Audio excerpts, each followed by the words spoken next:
बिस्मिल्लाहिर्रहमानिर्रहीम। सांगड़ का वाक़या कुछ इस तरह है कि एक ऊँटनी का बच्चा किसी चरने गया। उसने कुछ घास खाया होगा, नहीं खाया, लेकिन उस जालिम ने आके उसका पैर काट दिया और ये बहुत जुल्म किया है। और जिसने भी ये काम किया अल्लाह ताला उस पर अपना अज़ाब नाज़िल फरमाया। आमीन। मस्जिद मुसलमान और पाकिस्तानी हम बहुत शर्मिंदा हैं इस काम को देखने के बाद। काम तो गैर मुस्लिम भी नहीं कर सकते जिस तरह इन खबीस ने किया है।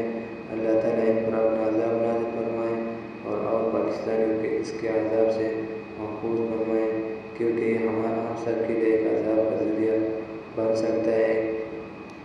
में इस ऊँटनी की बच्ची के दर्द और तकलीफ की आपको एहसास होगा।